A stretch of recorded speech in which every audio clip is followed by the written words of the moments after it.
নমস্কার, আমি নিবেদিতা। শুধুই গল্প নিবেদিতা চ্যানেলে আমার সকল শ্রোতা বন্ধুকে স্বাগত জানাই। অনুগ্রহ করে চ্যানেলটি সাবস্ক্রাইব করবেন আর গল্পটি ভালো লাগলে লাইক ও শেয়ার করবেন। আমার আজকের নিবেদন একটি ছোট গল্প, ব্রেকআপ পার্টি। আসুন গল্পটি শোনা যাক।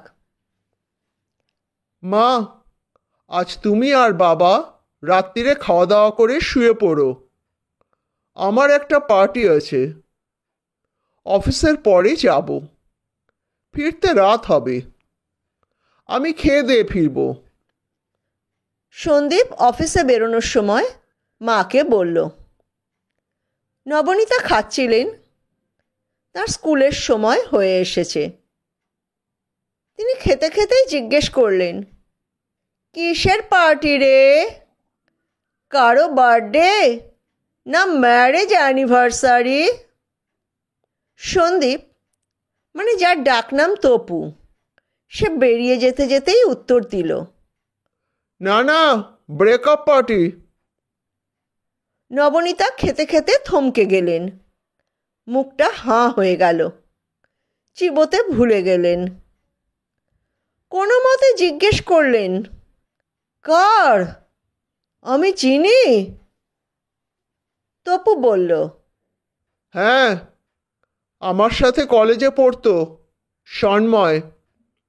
ওর সঙ্গে যা রিলেশনশিপ ছিল রাখি, সে হঠাৎ ডিসাইড করেছে ও আর এই রিলেশনশিপে থাকবে না, তাই ওদের ব্রেকআপ হয়ে গেছে। আজকে এই পার্টি অ্যারেঞ্জ করেছে। সন্দীপ তো তাড়াহুড়ো করে বেরিয়ে গেল, কিন্তু নবনীতা আর খেতে পারলেন না। তিনি তাড়াতাড়ি উঠে পড়লেন, সব গুছিয়ে হাত মুখ ধুয়ে তৈরি হয়ে স্কুলের জন্য বেরিয়ে গেলেন। নবনীতার বেরোনোর ইচ্ছে ছিল না একদম, কিন্তু এমন হঠাৎ করে তো আর ছুটি নেওয়া যায় না। স্কুলে গিয়ে তিনি কিছুতেই মনঃসংযোগ করতে পারলেন না। প্রথম দুটো পিরিয়ড তার পর ক্লাস ছিল, তারপর থার্ড পিরিয়ডটা তার ফাঁকা ছিল। তিনি টিচার্স রুমে এসে বসে পড়লেন। তার মাথা কিছুতেই কাজ করছে না। তিনি ডিভোর্স দেখেছেন, কিন্তু ব্রেকআপ পার্টি শোনেননি। তার থেকে অনেক ছোট ছন্দা টিচার্স রুমে ঢুকলো। সবে মেয়েটির বিয়ে হয়েছে। ছন্দা তাকে দেখেই বলে উঠল, কি গো নবনীতা দি, শরীর খারাপ লাগছে? তোমার মুখটা এমন শুকনো লাগছে কেন? জ্বর জারি হয়নি তো? নাকি বাড়িতে বরের সঙ্গে ঝগড়া হয়েছে? নবনীতা ভাবলেন, এই এক দোষ মেয়েটার, বড্ড কথা বলে। কিন্তু ছন্দা সমসাময়িক বিষয়ে তার থেকে অনেক বেশি জানে। তিনি বললেন, না রে, জ্বর জারি হয়নি।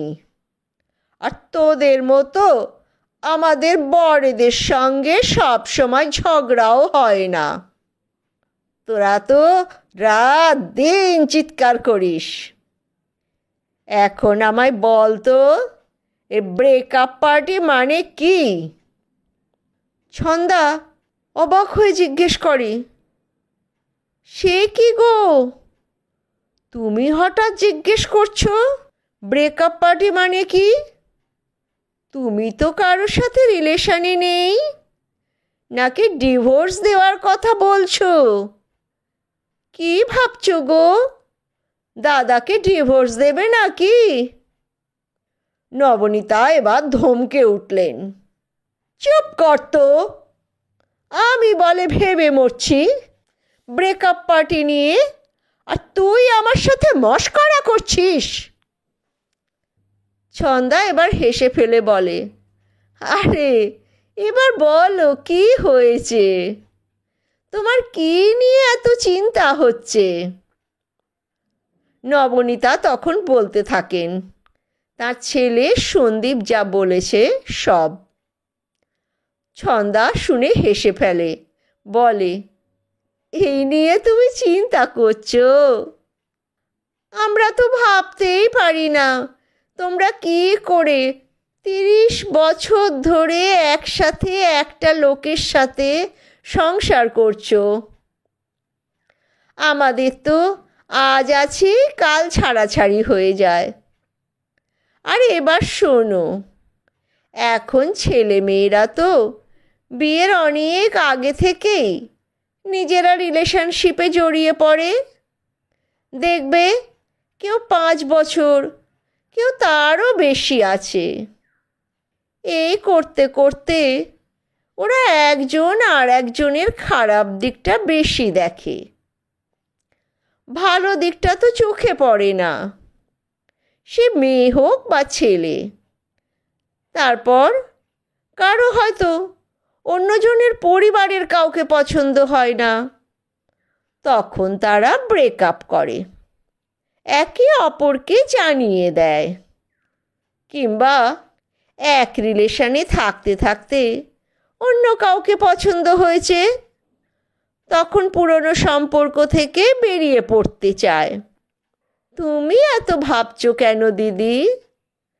জিজ্ঞেস করে ছন্দা। তোমার ছেলে সন্দীপ তো আর কিছু করছে না। নবনীতা চুপ করে থাকলেন। তারপর বললেন, আচ্ছা, এদের মন খারাপ করে না? ছন্দা বলে, করে হয়তো, কিন্তু দেখায় না। তোমাকে দুটো উদাহরণ দিই দিদি, তাহলে তুমি বুঝতে পারবে। আমার ভাইজিই তো করেছিল। যার সঙ্গে সম্পর্ক ছিল, বিয়ের কথা ঠিকঠাক, তখন ছেলেটির মা হঠাৎ অসুস্থ হয়ে পড়ে। মাকে দীর্ঘদিন ট্রিটমেন্ট করতে হয়েছিল হসপিটালে রেখে। এখন তো হসপিটালের খরচ জানো, জলের মতন টাকা খরচ হয়েছিল। তখন আমার ভাইজি দেখলো ওদের অবস্থা তো খারাপ হয়ে যাচ্ছে। তার মানে ওর প্রেমিককেই তার বাবা মাকে দেখতে হবে। সুতরাং সে তা নানা করে কিছুদিন কাটালো। তারপর ব্রেকআপ পার্টি করলো। পার্টিও হলো, আর ওর প্রাক্তন প্রেমিককেও নিমন্ত্রণ করলো। প্রাক্তন প্রেমিকের এক বন্ধুর সঙ্গেই সে সম্পর্ক গড়ল। সবচেয়ে দুঃখের কথা কি জানো নবনীতাদি? ওই ছেলেটিকে না আমি চিনতাম। খুব ভালো ছেলে, মধ্যবিত্ত ঘরের ছেলে যেমন হয়। বাবা মাকে খুব ভালোবাসে। এখন নিয়ম হচ্ছে বাবা মায়ের জন্য কিছু করতে পারবে না। ছেলেটার চোখে আমি জল দেখেছিলাম সেই সময়। আমার ভাইজিকে খুব ভালোবাসতো। ভালোবাসার মানে এরা বোঝে না গো দিদি। ওরা কি চায় ওরা নিজেও জানে না। আর একটা ঘটনা শোনো দিদি। আমার এক পরিচিতা দিদির মেয়ে, মানে আমাদের পাশেই থাকে।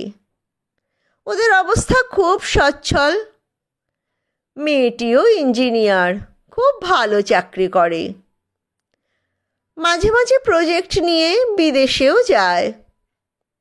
ওই কোম্পানিরই এক ছেলের সঙ্গে তার দীর্ঘদিনের সম্পর্ক ছিল, প্রায় বছর 6।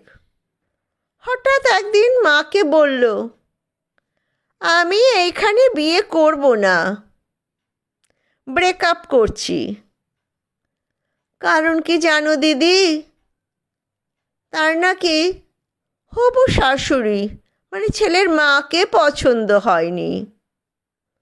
ওর মা তো ওকে অনেক বোঝানোর চেষ্টা করলেন। বললেন, তুই তো আর ওখানে থাকবি না, বিয়ের পর অন্য বাড়িতে চলে যাবি। কিন্তু কে কার কথা শোনে, সেই ব্রেকআপ। নবনীতা অবাক হয়ে ছন্দাকে জিজ্ঞেস করেন, হ্যাঁ রে ছন্দা, সব সম্পর্ক কি মেয়েরাই ভাঙছে? মানে আমরা ওদের তৈরি করতে পারছি না ঠিকভাবে? ছন্দা বলে, না না, তা নয় গো দিদি, আজকের আর্থসামাজিক পরিস্থিতিটাও তো দেখবে। সব মেয়েই তো ছেলের সমান, যে যেমন পারে চাকরি করে। আর সবাই তো এক সন্তান। মা বাবা যখন মানুষ করে, তখন তো তাকে বলে তুমি কারো চেয়ে কম নাও। তুমি মধ্যবিত্ত, উচ্চ মধ্যবিত্ত, সবাইকে এক দেখবে। তোমরাও খুব শিক্ষিত দিদি, উচ্চ শিক্ষিত, চাকরি করো, আবার তোমরা মানিয়ে নেওয়ার শিক্ষাও পেয়েছিলে দিদি। তাই তোমরা তোমাদের শাশুড়ি বড়দের সব আবদার মেনে নিয়েছো। এরা কেন মানবে গো? এরা অনেক স্বাধীন চেতা। যুগ বদলাচ্ছে দিদি, যুগের হাওয়া তো মানতেই হবে। যাকগে, তুমি এ নিয়ে ভেবো না। কেন মন খারাপ করছো? একটা গোটা জীবনের বোঝা বওয়া কি সহজ দিদি? অনেক অ্যাডজাস্টমেন্ট দরকার, যা আজকাল দুর্লভ। নবনীতা অবাক চোখে ছন্দার দিকে তাকিয়ে থাকলেন। যে ছন্দাকে তিনি ছেলে মানুষ ভাবতেন, দেখলেন সে নবনীতার থেকে অনেক বেশি পরিণত। কত গভীরভাবে ভাবতে পারে।